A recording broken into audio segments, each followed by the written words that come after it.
नमस्कार, आप देख रहे हैं चंद्रा टाइम्स न्यूज। बॉलीवुड की चकाचौंध भरी दुनिया से अचानक संन्यास की ओर मुड़ना किसी के लिए भी चौंकाने वाला कदम हो सकता है। शुक्रवार को ममता कुलकर्णी ने किन्नर अखाड़े की महामंडलेश्वर बनकर सबको हैरत में डाल दिया। भगवा वस्त्र पहने, गले में रुद्राक्ष धारण किए ममता ने आध्यात्मिक जीवन में कदम रखते ही अपने पिछले जीवन का पूरी तरह से त्याग कर दिया। अब वह ममता नंदगिरी के नाम से जानी जाएंगी। इस खबर ने उनके चाहने वालों और फिल्मी दुनिया के उनके समकालीनों को हैरानी में डाल दिया है। ममता ने अपनी नई पहचान को लेकर कहा, यह सब महाकाल और आदिशक्ति की इच्छा शक्ति है। यह मेरा स्वयं का निर्णय है जिसे मैंने सोच समझ कर लिया है। मुझे यह अवसर कल ही मिला था, लेकिन मैंने एक दिन का समय लिया यह तय करने के लिए कि मुझे यह स्वीकार करना चाहिए या नहीं। ममता ने आगे बताया कि किन्नर अखाड़े के महामंडलेश्वर बनने के लिए कोई बंदिशें नहीं है।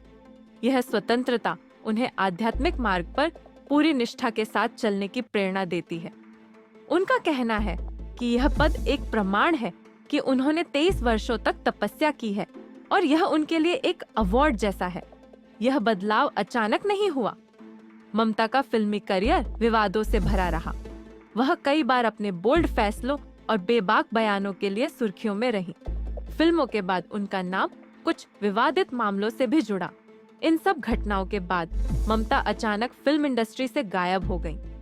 कई सालों तक वह किसी सार्वजनिक मंच पर नहीं दिखी, लेकिन अब इतने लंबे समय के बाद उनकी वापसी ने सबका ध्यान खींचा है। हालांकि इस बार वह ग्लैमर के लिए नहीं, बल्कि अपनी आध्यात्मिक यात्रा के लिए चर्चा में है। ममता का कहना है कि उन्होंने पिछले 2 दशक से अधिक समय तक खुद को साधना और तपस्या में व्यस्त रखा। उनका जीवन अब पूरी तरह से आध्यात्मिकता को समर्पित है। इस सफर को उन्होंने ग्रेजुएशन की तरह बताया है, जहां 23 वर्षों की तपस्या के बाद उन्हें महामंडलेश्वर का सर्टिफिकेट मिला है। ममता अब 1 और 2 फरवरी तक महाकुंभ में कल्पवास करेंगी और साधना में लीन रहेंगी।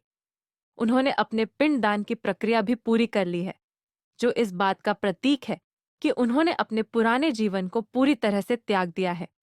उनकी इस नई यात्रा ने कई सवाल खड़े किए हैं। क्या ममता ने यह निर्णय अपने पिछले जीवन के विवादों से भागने के लिए लिया, या यह वास्तव में उनकी आंतरिक शांति की तलाश का हिस्सा था? उनके प्रशंसक और फिल्मी दुनिया के लोग उनके इस फैसले पर हैरान हैं, लेकिन उनकी नई पहचान ने उनकी पुरानी जिंदगी को पीछे छोड़ते हुए उन्हें एक नई शुरुआत दी है। ममता कुलकर्णी की यह यात्रा एक रहस्य की तरह है। क्या यह सच में उनका आध्यात्मिक जागरण है, या इसके पीछे कुछ और कहानी छिपी हुई है? शायद आने वाले समय में यह साफ हो सके कि ग्लैमर और विवादों से भरी जिंदगी छोड़कर उन्होंने यह रास्ता क्यों चुना। लेकिन फिलहाल ममता कुलकर्णी उर्फ ममता नंदगिरी एक नई भूमिका में सबके सामने है, और उनका यह बदला हुआ रूप हर किसी के लिए एक पहेली बना हुआ है।